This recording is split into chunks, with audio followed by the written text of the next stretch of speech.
Ein Satz per pot. So we are continuing reading from Srimad Bhagavatam, Canto number 4, chapter 31, text 4. Tamagatang tautaya. Oops.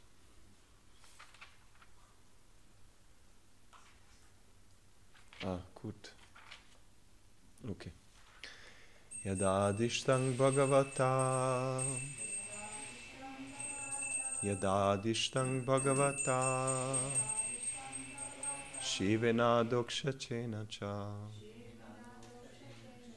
Shivena doksha chena cha. Tat griheshu prasaktana. Tat griheshu prasaktana. Prayasha kshapitam prabho. Prayasha kshapitam prabho. Yadadishtang bhagavata. Shivena doksha chena cha. Tat griheshu prasaktanam. Prayasha kshapitam prabho. Yadadishtang bhagavata. Shivena doksha chena cha. Tat griheshu prasaktanam. Prayasha kshapitam prabho. Please chant.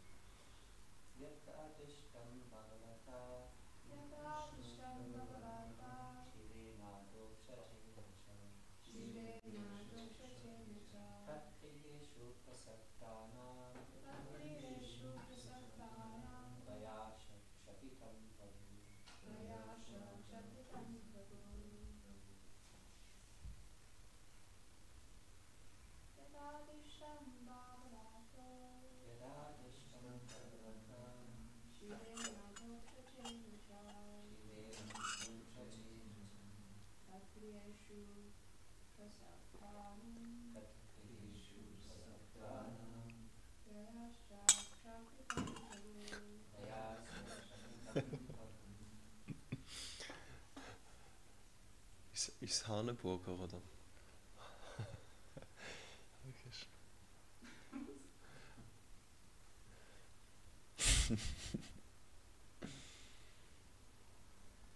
Anyone else? Yatadishtam bhagavata. Yatadishtam bhagavata. Shivena doksha chena cha. Shivena doksha chena cha. Tat griheshu prasaktanam. Tat griheshu prasaktanam. Prayasha kshapitam prabhu. Prayasha kshapitam prabhu. Word for word translation. Yat, what? Adishtang was instructed. Bhagavata, by the exalted personality. Shivena, Lord Shiva. Adokshajena, by Lord Vishnu. Cha, also. Tat, that. Griheshu, to family affairs. Christian,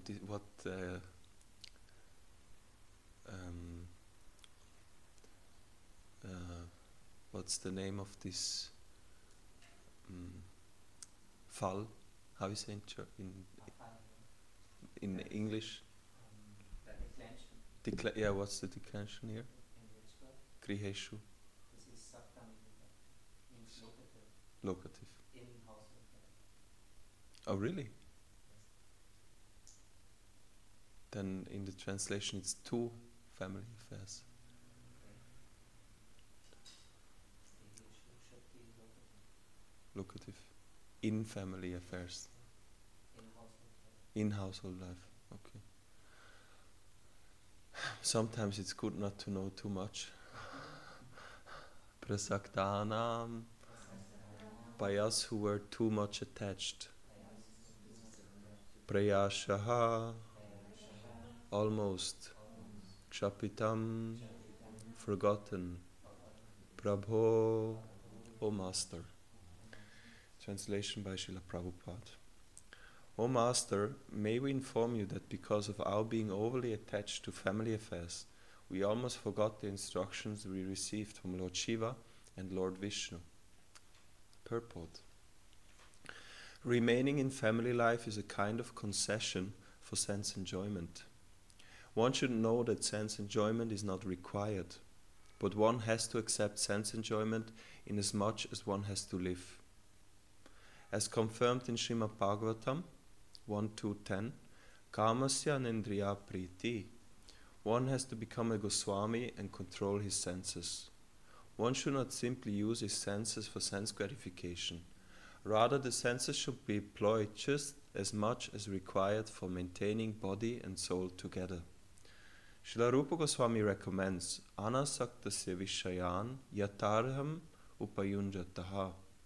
One should not be attached to sense objects, but should accept sense enjoyment as much as required, no more. If one wishes to enjoy the senses more than required, he becomes attached to family life, which means bondage. All the Prajetas admitted their fault in remaining in household life.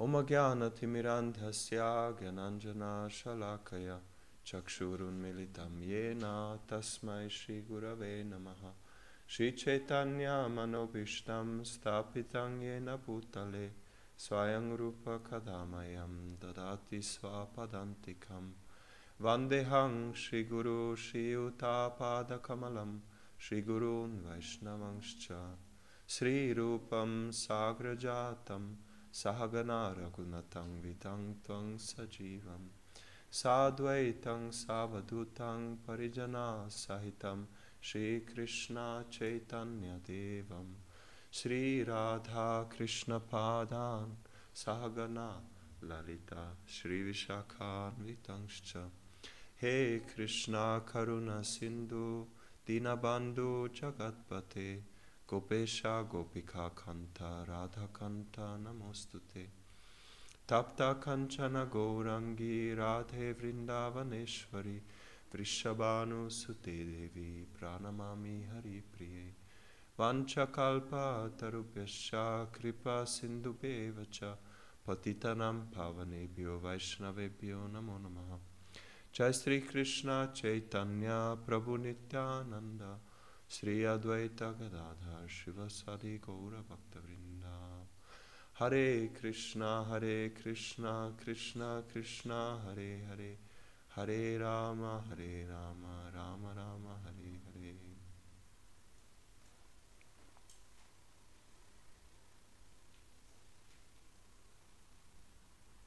Namo Vishnupadaya Krishna Prishtaya Bhutale Srimate Bhaktivedanta Swami Niti Namine Namaste Saraswati Deve Gauravani Pracharine Nirvishesha Shunyavadi Paschatadeshatarine Yadadishtang Bhagavata Shivena Doksha Chenacha Tatgriheshu Prasaktanam Prayasha Kshapitang Prabhu. O Master, may we inform you that because of our being overly attached to family affairs, we almost forgot the instructions we received from Lord Shiva and Lord Vishnu. Hare Krishna. Hare Krishna. So, just trying to give a spontaneous class today, and the topic is the Grihastha ashram and the danger it brings by becoming absorbed in sense gratification, in karma. And Prabhupada gives a short but very nice purport. He says that sense gratification is not required, but one has to accept sense enjoyment. So it's kind of contradictory. You don't need it, but you have to accept it. How is this possible?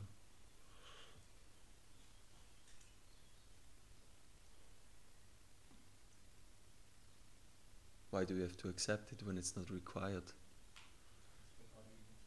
The body needs it. So you're saying not the soul doesn't need sense gratification, but the body. Yes, he gives the example, but one has to accept sense enjoyment in as much as one has to live. So there is no question if we can live or we want to live, we have to live. It's our nature. There is a group of people who try to not live. They are called Shunyavadis, Nirvisheshas. They try to become void. They try to become inexistent. But actually it's not possible. The question is actually, if Krishna gives us the free will, we should also be able to choose that we don't want to live. And we can, like for those who go that path, they can merge into the Brahmajyoti for some time, and then they're non-existent in a certain way. But then when they come down again, then we hear that they become stones. So a stone is almost inexistent because he doesn't have senses, he doesn't do anything.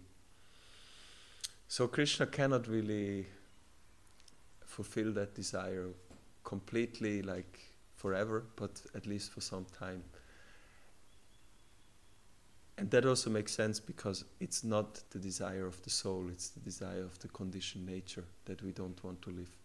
The desire of the soul is that we want to live and we want to engage in devotional service. And in the same way, you need to accept sense enjoyment. There is this example Prabhupada gave, like if you eat, you have to put some salt. But if you put too much salt or too little salt, it's also suffering. So, but if you put the right amount of salt, it becomes very nice.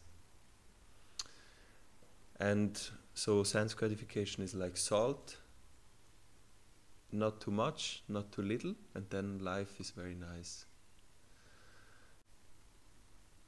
And here especially it speaks about the Grihastha ashram, how the Grihastha ashram is actually the main stage or phase in life where one really has a concession, Prabhupada says a concession, to enjoy. One can enjoy, it's allowed.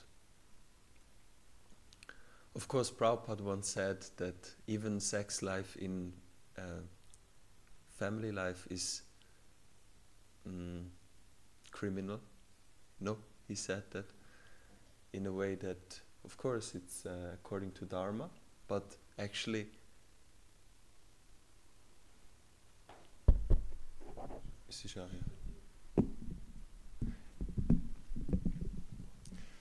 and of course he wanted to make the point that in a relative way it's okay, but if you are in the spiritual world it's not okay. But here in the material world it's okay because we are conditioned. It's like a child, or let's give another example. It's okay for a cow to, not be so obedient because it's a cow. Okay, you can expect that much from a cow to be obedient to a human, but then there is a certain limit, and that's okay. But then if you speak to a human being, you have more expectation. You cannot accept that the human being is behaving like a cow. So that's not okay then. So in that sense, Prabhupada said actually sex life is criminal, illegal. It's in the spiritual absolute world, nobody has sex life. Nobody's having sense gratification. But we know not only in Grihastha ashram one can go into sense gratification, even in the Brahmacharya ashram it's very easy, especially if you live in the Zurich temple and you go to the prasadam buffet, then somebody has to accept the sweet rice, somebody said yesterday, not mention any names.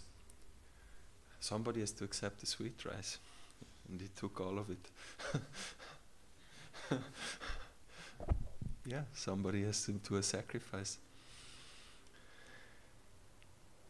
So everywhere there's sense gratification, but of course in the Grihastha ashram there's the most. And if one does it properly, then it can be engaged in the service of Krishna. One can have a family and engage the family in the devotional service.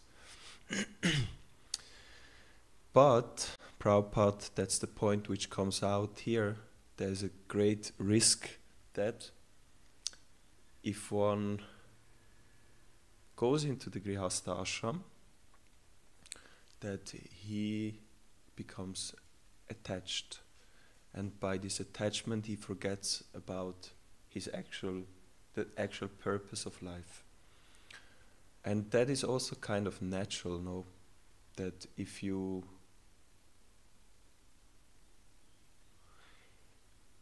poor, then there is not much risk that you will do some nonsense, because of course you can kill somebody or you don't need money for that, but if you don't have money you cannot go to the nightclub because you need to pay entry, you need to buy for the alcohol, you have to pay for the alcohol.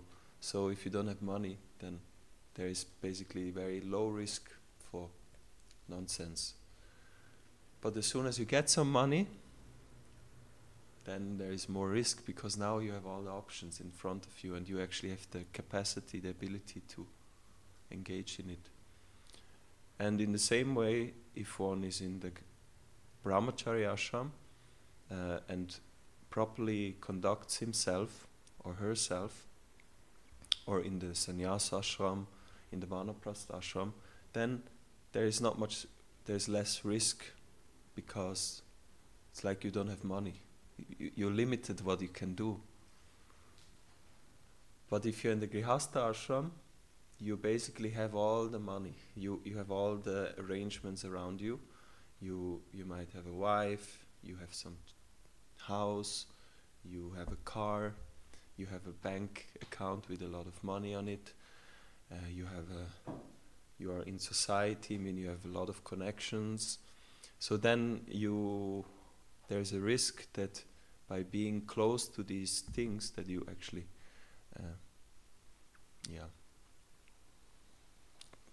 become entangled. But ultimately it can happen to everyone. We know the story of Ajamil, who was a brahmachari when he got attached to, he's a Brahman, and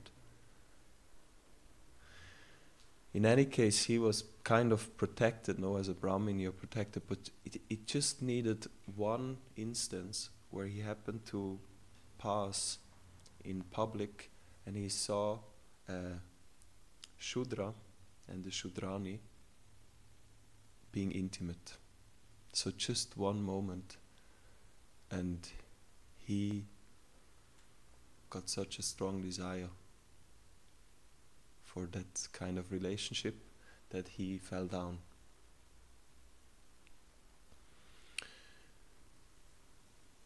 It's quite instructive, this pastime, because as a Brahmin, being so pure and so exalted and knowledgeable, but we know Maya is very strong, and Maya can catch everyone. Maya is the Maya is the potency of the Lord, and that's also why the potency is all powerful. Of course, she's not more powerful than Krishna, but she's his servant, and so if she wants to catch someone, unless that person is fully surrendered, then that person cannot. Now, yesterday we spoke now why does this devotee fall down, because there is a certain situation where the devotee is not protected from Maya. So how can we protect ourselves from Maya? Because we see that in one sense you can be very renounced. Another example that comes to mind is Sobari Muni. How much more can you be renounced? You live under the water, you're just meditating, you're not eating, not drinking, not breathing, but he fell down. But then on the other hand, you see, for example,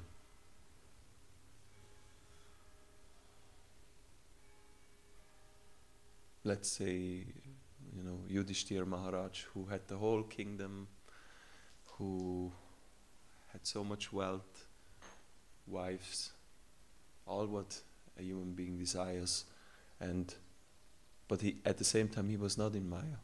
So how can we protect ourselves from Maya? I want to ask, because it seems externally is not the primary factor. It can, but it seems that there is also other things. Yeah, so I remember the example of Ambarish Maharaj and Durvasa Muni. So it's not directly that Durvasa Muni fell down, but he was not able to protect himself from the Sudarshan Chakra. So it's, if you offenses, if you commit offenses to devotees, you cannot protect yourself. yeah, and also a nice point that you can chant, you can read all Bhagavatam and everything, but if you don't get the thing with the offenses right, then nothing will work. so Sundar Chagna Prabhu, I'm speaking again because maybe somebody is listening online, is making the point that offenses become the greatest stumbling block in order to either be under the protection of the Lord, or then if you stumble over this block, get thrown out of this protection. And also Sobari Muni, I think there was this question, why did he fall down? And there was something with Garuda, who cursed him, no? He was catching the fish, and Sobari Muni became friends of the fish. So he cursed. Did he curse Garuda that he cannot come there, or how did it? Something. He stopped him. And Garuda got angry. It was Vaishnava. Yeah. So nice. Huh? So same point. Sobari Muni also did Vaishnava Aparat. That's why he fell down. But then the perfect example is somebody who was protected from even Maya Devi personified is Haridas Thakur. Yes, Haridas Thakur.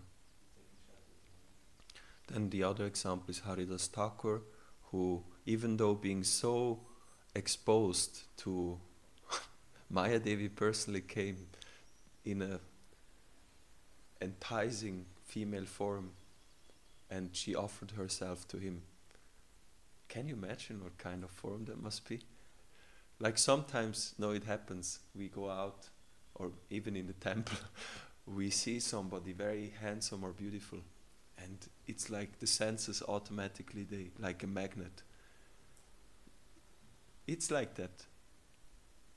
We cannot deny it, because there is a potency in that. And so that happens to us sometimes, but imagine if you are with Maya Devi personally, meaning that personality who is just empowering some of the living entities in this world to be an instrument, but she is actually the main potency behind. If she takes a form to put you into illusion, maybe better not to pray that we see this form. Hare Krishna.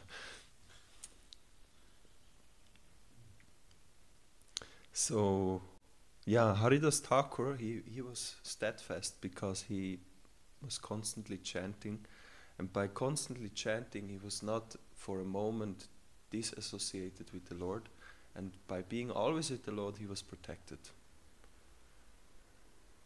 And he was so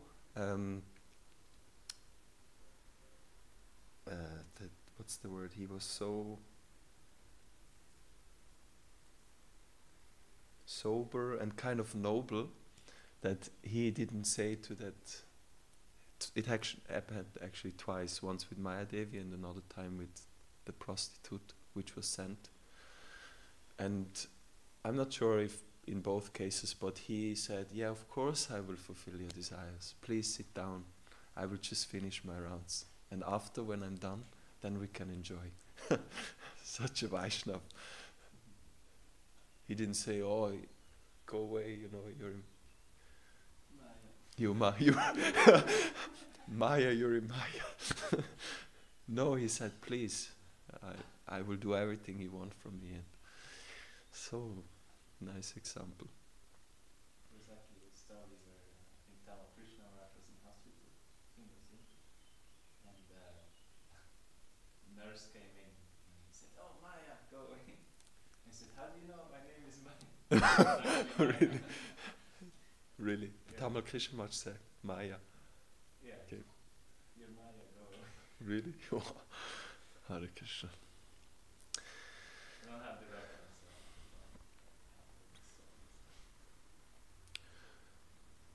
So we heard that the point of being not offensive to the devotees, in this way we not run this risk of losing the shelter.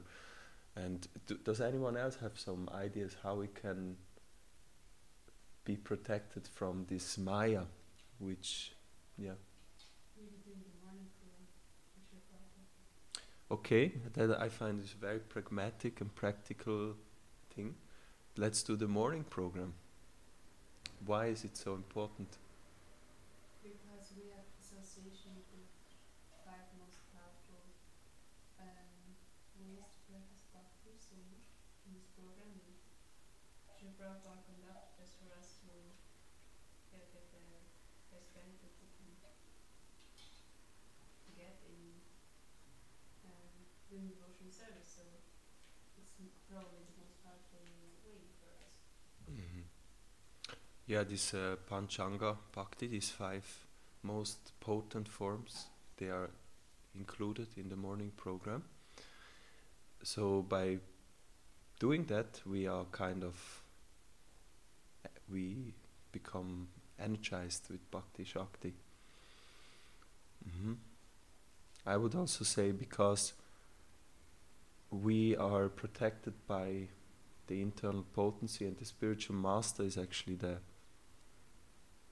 he's the representative of the spiritual potency of Krishna, and by following his instructions he kind of becomes bound to help us. I mean, don't misunderstand, but if you actually follow the instructions of the spiritual master faithfully, depend on him, then he will protect you. It's like when you are, let's say you are a grown-up person and you have a child which is crying and coming to you and asking for help. Can you refuse? You cannot. You just naturally will feel it is my duty. So if somebody has that mood of, Srila Prabhupada said, we have to go to the morning program, he said that's the only way how we can remain aloof from Maya and be in Krishna consciousness. If we have that mood, it's not a mechanical thing, but it's a spiritual, personal thing, in a mood of taking shelter, there is no doubt that Prabhupada will protect us. Like a child who goes to a powerful man, the powerful man will protect. So in the same way, if we take shelter, he will protect. Krishna will protect, because he's happy that we take shelter of his pure devotee. Okay, I like that very much. Thank you for the morning program. Mataji wants to say something. She can translate.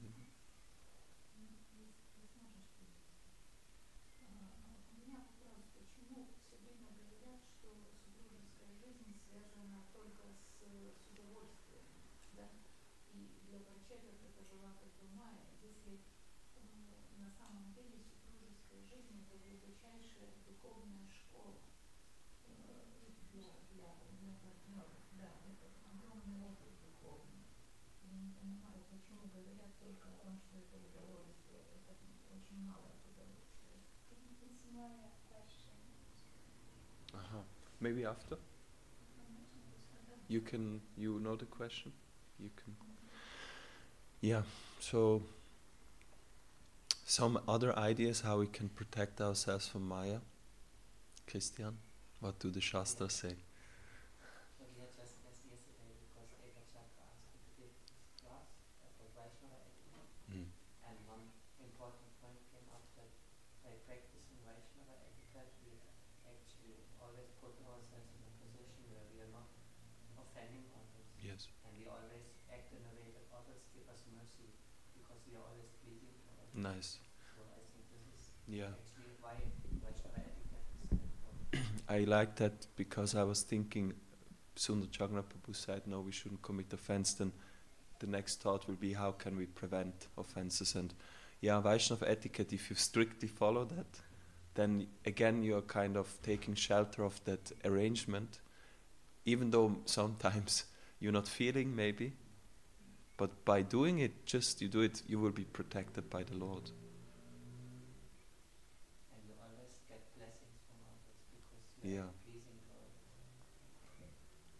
Yeah, nice point, because it's not that we just try to be in a static position, we have to either move to Krishna or we move in the other way. So instead of just trying to avoid offenses, why not positively trying to please the Vaishnavas? And then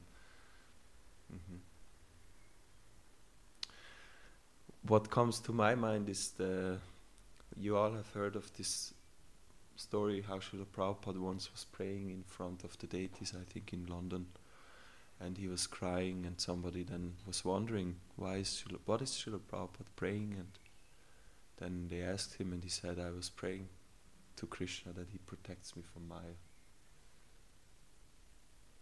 And another example that comes to mind is that he said to his disciples, your problem is you're not afraid of Maya. Are you afraid of Maya?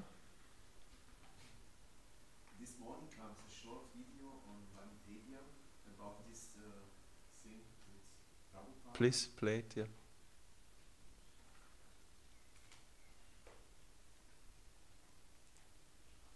Heb's Mikrofon.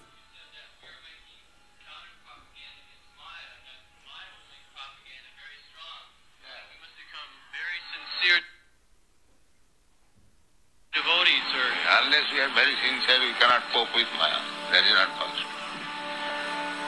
If you remain a servant of Maya, you cannot conquer over Maya. You must be a very sincere servant of Krishna, then you can come. Mami bhaja prabodhante Maya me tantarantu. It is clear this. Otherwise you are subjected to the tricks of Maya.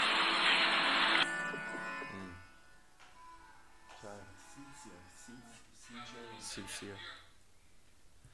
Yeah, here comes out another point, that being in Maya actually means you serving Maya. That's a very more deep understanding which we sometimes don't see. But the pure devotee, he has a different vision, because he can see another dimension of existence, meaning when we, for example, see, okay, this, when we are completely in illusion, we think, oh, this person is enjoying so much with this other person. And then maybe on another level you see, oh, this person is serving that person, Let's say you see a couple on the street. No, sometimes like Ajamil. You see a couple, they are very much in love and they do all kinds of things, being intimate. And then somebody who is in illusion thinks, oh, they are enjoying. Another person who is maybe a little bit more awake sees, actually they are serving their senses. No, you can actually see it with your vision. If you look, you see, oh my God, see how that soul trapped in that body is just serving the body and the senses. And then another person might see, wow, look how this person is serving Maya Devi. Can see how Maya Devi is behind everything. And that's the whole philosophy, that Maya Devi is a person. Everything is personal, actually. If we read Bhagavatam, anger is personal, Kali is personal, greed is personal, envy is personal. Everything is a person which makes these things manifest. Everything is personal. So Maya Devi is a person. And we are serving Maya Devi, of course. She is Durga. She is the king of this prison. And then there is a few servants in the prison walking around like Kali. But Maya Devi, she is the prison in charge. So, and we only have option of either serving her or we serve Krishna. And Prabhupada makes this point that unless you are very sincere in serving Krishna, meaning you have this consciousness, when you wake up in the morning, you think, Jai Jagannath Baladev Subhadra Mai Ki Jai, Shri Shri Gaurnitai Ki Jai. This sincerity is something which we try to develop, that it's basically inside of you, that when you wake up in the morning you think, what's my duty? What does Krishna, what does my Guru, what does Prabhupada want from me? What am I supposed to do? And only by this strong identification as being a servant of Krishna, then we can actually conquer that tendency of serving Maya, because we have to serve. We always hear it again and again. We are tatashta. We are in between, and we have to either be in the spiritual or in the material world. We have to serve. That's our nature. We cannot stop. So from this we can also think about, how do we become sincere? Because it's kind of abstract, sincere. Oh, nice. One disciple of Prabhupada, I forgot his name. In Prabhupada memories, he tells that he was somehow feeling very bad, and then he went to Prabhupada and asked Prabhupada, how can I? And Prabhupada spoke about sincerity, and then he went to Prabhupada and asked him, how can I be sincere? And Prabhupada's answer was, by being sincere. How can you be sincere was the question of this devotee, and Prabhupada's answer was, by being sincere. So sincerity is an attitude. It's a mental condition which you can, if you like to, you can immediately switch it on. It's like Prabhupada says in Nectar of Instruction, the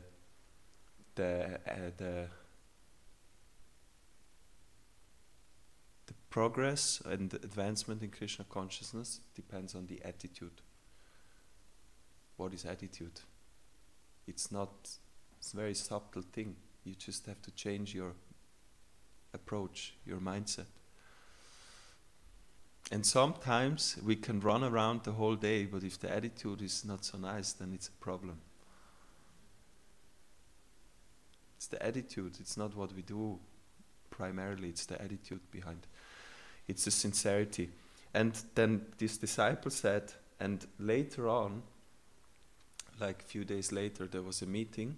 Srila Prabhupada met some people, I think, guests. And then when they came, this disciple was also there. And then Prabhupada said, this is such and such Das. He is a very sincere devotee. So Prabhupada, so merciful, he encouraged him. He's such a sincere devotee. And he said that, he felt so, wow, blessed by Prabhupada. But how can we really be sincere? Maybe, okay, it's a mental thing, but then how does it start, and what's your idea? How can we develop this sincerity? Maybe we have to first know that, as in what condition we actually are, and that it is really urgent to do something. Okay, how do we do that? So basically we have to understand with our intellect that I need to be sincere, no? That's what you're saying. But then how do we come to this realization? Yeah. This word sincerity comes from Latin, I think, means without wax. Cera means wax. And sincera means without wax. So it means What's wax? wax is beeswax. Paraffin. What do you want to use here? In the Not to use, yes. So, but this word comes from the fashion of putting wax into the cracks of marble to make it look like it's perfectly smooth. And our tendency is to try to fill up our cracks, like we have a lot of shortcomings, and then we just try to cover them up. So, sincere person doesn't try to cover them up, but actually tries to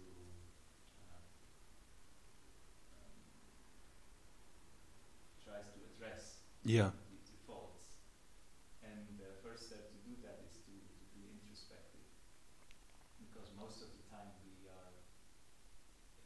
not only cheating others, or we're not only covering it up from others, but also saying to ourselves, oh, it's not so bad. Yes. So it's introspection. Nice point. Nice point. So Sundar Jagannath, for those who didn't hear online maybe, is saying that sincere comes from the Latin cera means zero, right? No, it's wax. Wax, and sin means without. Sin means without. Sin means sin, no? Sins, and so it's used because when they are cracking marble, they used to take wax to fill it up, and I still don't understand, but the point is that you basically look at these faults honestly, and then you take care of them instead of just covering it up with wax. The wax to fill up the cracks. Okay, now I understand. So it's not the solution to fill it up with wax, but what's the solution then? With marble, I don't know. With the marble, it's just if you want good quality marble, you have to buy good quality. Okay, now I get it. But for us, it's Okay, so instead of buying the marble which is filled up with wax, the cracks is filled up with wax, you should look for marble which is without cracks. And yeah, so they used to fill up the cracks of marble with wax. It's like a rhyme. They filled the cracks with the wax. But this was kind of a cheating to cover it up.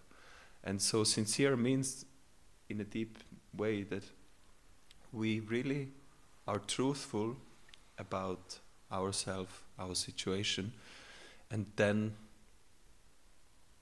we are sincere.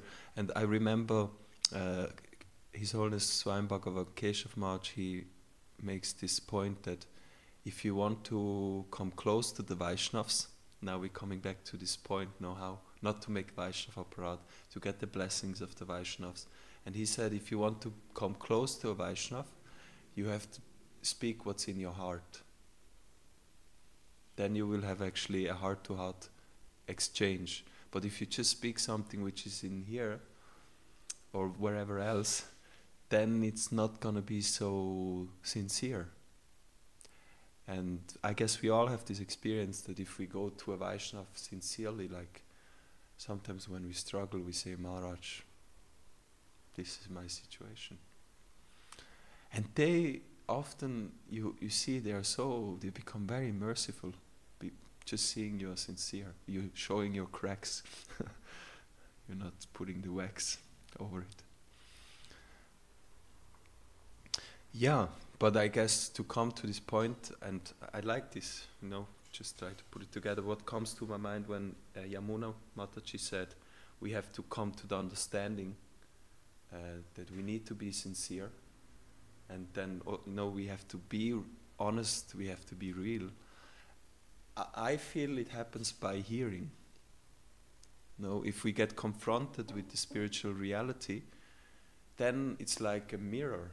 We see ourselves and we see the reality. And if we hear properly, if we study Bhagavatam, if we go to classes, if we study Prabhupada's books, whenever we do that, isn't it that we get some kind of internal revelation which gives us impetus, or what it actually does, it gives us the desire to practice. And if we have a desire, let's say yesterday I was reading in this book, Coming Home, from Srila Prabhupada. It's a compilation of transcriptions of his lectures. And it's just in the end he speaks about the point, now we should go to Krishna. And he's speaking, many times I heard Prabhupada saying that if you want to go to a country, it all starts by hearing about this country. If you want to go to Cambodia, then without you hearing about Cambodia and what is Cambodia, how is Cambodia, you will not go there probably. But if you hear, oh, Cambodia is so nice, it's so natural and everything is still intact, and I don't know if that's the case, but then you start to think, how could I be there, and it might be nice and I'm happy. And he was making the point, and similarly we have to hear about the spiritual world, we have to hear about Krishna, his nature, his activities, and then and somehow yesterday when I read it, it hit me so hard that we have to really hear about the spiritual reality. And we know Prabhupada gave the Krishna book. He was very anxious to give the Krishna book. I just read in Chaitanya Charitamrita also the other day where Krishnadas Kaviraj Goswami is lamenting when he begins the Antya Lila, that he's very old now and he doesn't know how much he can write. Prabhupada then in the purport writes, similarly we also very old, but we want to give the devotees the pastimes of Krishna, therefore we have given that Krishna book. And you can see when you read this purport, Prabhupada was anxious for us. Why did he do that? Because he knew it's important for us to hear about our goal. We have to hear about our prayojan, the destination. So I would say that that's where the desire for sincerity comes, that if I actually hear how wonderful it is in the spiritual world, and that this is where I belong to, and how at the same time hear how miserable I am here. Often we forget. Often we think, oh, I'm so nice here. It's all very good. But actually we are we are suffering. And then when we have the desire to go there, then we become sincere. What is separating me? Why am I, I'm practicing Krishna consciousness now for so many years. Why am I still not progressing? Why am I still attached to all these things? Why don't I have any taste to chant? Why do I not read? All these things come up when we become sincere, and that's in itself the solution. When we become sincere, we go to Vaishnava, we ask for help, or we turn to the books, and then all will be revealed. Prabhupada says Krishna consciousness is very simple. You just hear and chant sincerely, and Krishna in the heart, he will do the rest. Because if Krishna sees you actually understand, I need to do this because I have to understand, I'm in a bad condition here, I need to solve this problem. Krishna in the heart, if he sees that you are sincere, he will solve all the problems. And this is our philosophy, Dadami Buddhi Yogam Tam.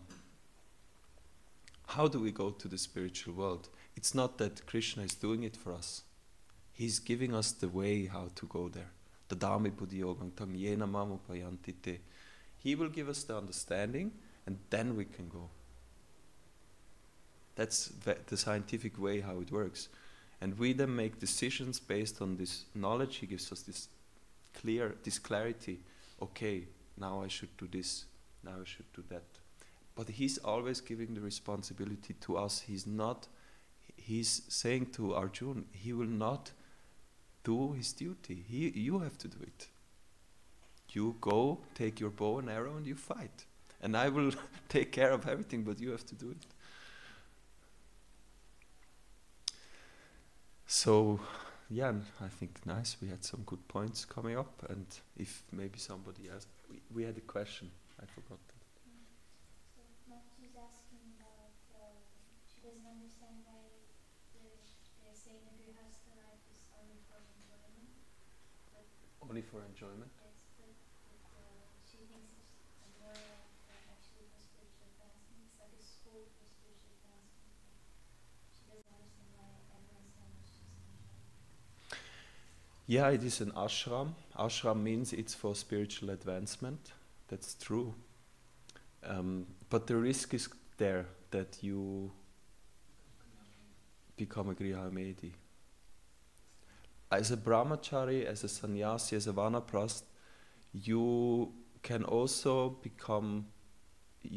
lose the connection to the actual ashram, meaning we've seen, and I know from myself, as a brahmachari I can be not in the brahmachari ashram. I can be somewhere else in the bachelor ashram.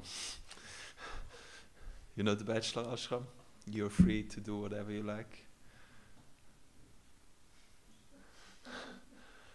So the brahmachari and bachelor ashram, they're very close together. And in ISKCON, many are in the bachelor ashram often, including myself.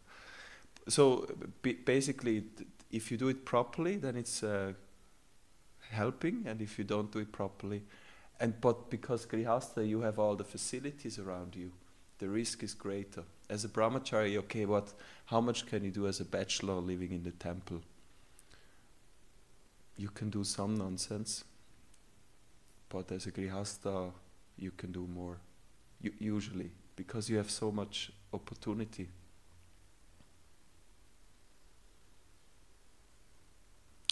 Hare Krishna. Reconciliation for this, usually every ashram has certain, let's say,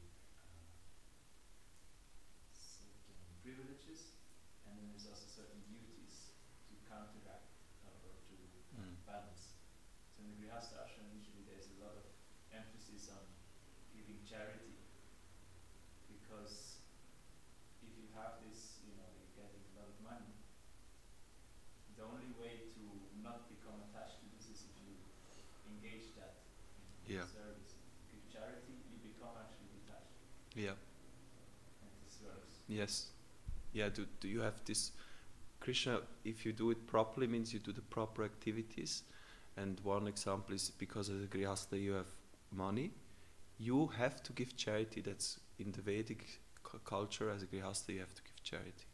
And another thing comes to mind, the wealth, but then you also have the sex desire.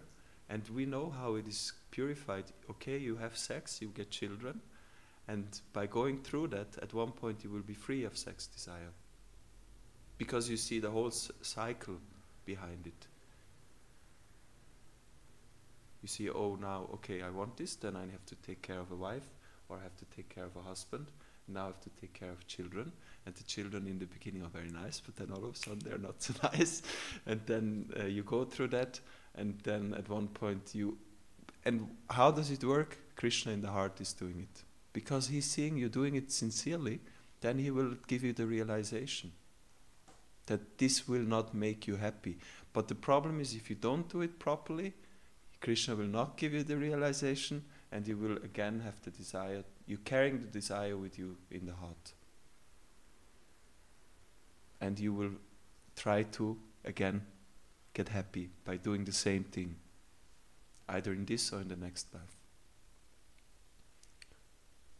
So yeah, thank you for the point. So what is it for the brahmachari? How can he protect himself from sliding into the bachelor? Study. Okay. Brahmachari means study. So, something else? Christian? How can a brahmachari remain a brahmachari and not become? Association, yes. Authority, I would say also. A brahmachari needs, everybody needs authority. So, okay. In Bhakti Srinivas, I asked him actually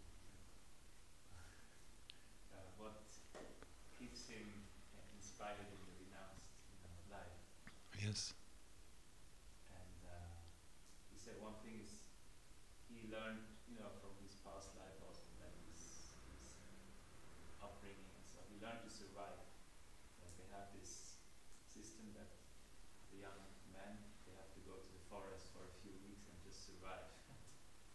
And then they In come Krishna consciousness or before no, that? in his, from Africa, traveling. Wow. They Okay. send the boys to the forest and then they come out and then they're men. They know how to take care of themselves. If the tiger comes, they know how to deal with the tiger, everything. So, and all these principles he can now use in Krishna consciousness on a high level. That's one aspect, and the other aspect is he's reading all day, studying Prabhupada's books. So for brahmachari life, the first principle is actually to be a student.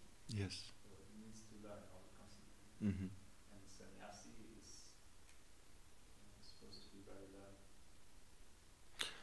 Probably it also depends a little bit, because brahmachari, we know a Vaishnav brahmachari, ISKCON brahmachari, is probably not how it traditionally would be completely. It's a little bit adjusted. And like some, they can read whole day, others can like to do Harinam whole day, others like to... Meaning you have to find something where you really can absorb yourself whole day. But I agree that if you want to remain brahmachari, you need to sit down and read and get a taste for that reality. Krishna Maharaj gives a lecture about that. About? About being brahmachari, Okay. staying like in this mood. And? You can have a look at it. Maybe it's also with just being properly situated in the right ashram itself. In regards to... In regards to maybe nature is not always a brahmachari, but the right ashram. Yes. Yes. Yeah. We all have our nature, and we have to situate ourselves. So for some, this ashram is good, for some, that ashram. And Prabhupada would encourage the brahmacharis to remain brahmacharis, because he knew it's actually simple. If you just engage in it, if you're sincere, then that's the nice thing about Krishna consciousness. You don't need a qualification. You just have to be sincere. So even if you're the most conditioned fellow, if you're sincere, you can remain in full-time Krishna consciousness and not have to, take up some other responsibility which become an obstacle or can be an obstacle.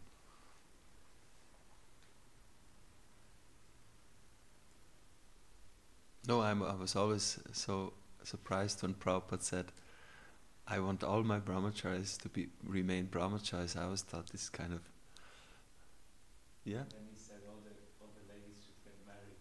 He said, He asked, well, how does that work? And he said, you figure it out. and I heard he said ladies should go out and preach to the men and make them devotees and then marry them. Well, but of course it's not possible. Like, we all have a nature, but I think in ISKCON, especially in the West, it can be encouraged more, the brahmacharya, also brahmacharini ashram, that when you do it properly. Not that, at least I have the experience in the time, maybe now less, but sometimes it happens that just by putting on saffron, some they feel really disturbed.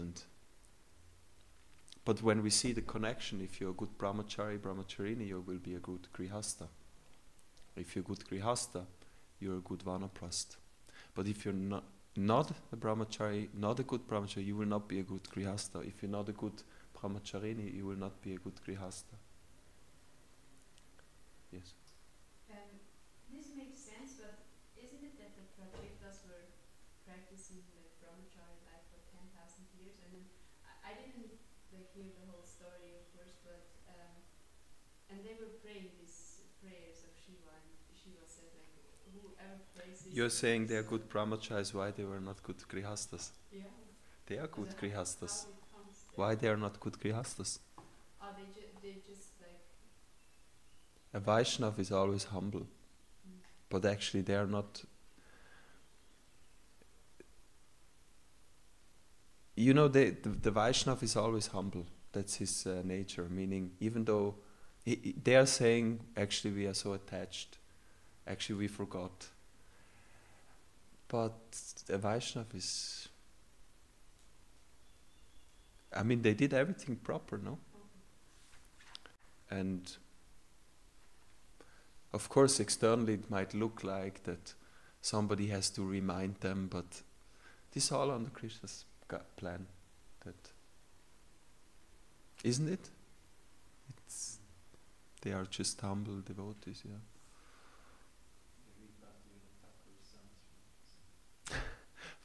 They read them, yeah. No, if you read them, then we know, we know a little bit about his life. Yeah. And how fixed he was, but then he's writing these songs. Yeah, So yeah. Kind of Yeah, and now the question, did he just make it up? Did he just say it because he felt, yeah, it sounds good? He felt like this, no? He was so pious, but he said, Amar Jivan Sada Paperat. My whole life is just full of sin. He felt like this. But he was the most pious, exalted personality. It's funny, so we're going over time, but I'm just listening to a seminar of His Holiness Bhakti Chaumach about Sharanagati. And he's just speaking about this song. And then he's making the point that actually Bhaktivinoda Thakur's life was perfect. There was no sin. But he's saying, and then he's making the point, the difference between the neophyte and the pure devotee is that the neophyte thinks he's the only devotee, and the pure devotee means he's not a devotee. So it's 180 degrees opposite. The pure devotee always thinks everybody became a devotee, only I am not engaged in pleasing Krishna. And the neophyte thinks, I'm so, how I do everything so nice, and I'm so advanced and so and everybody else is just doing strange things. And Hare Krishna. Sounds familiar, no? This mentality. Hare Krishna. Thank you for your attention. Srila Prabhupada ki jai. Grantara Srimad Bhagavatam ki jai.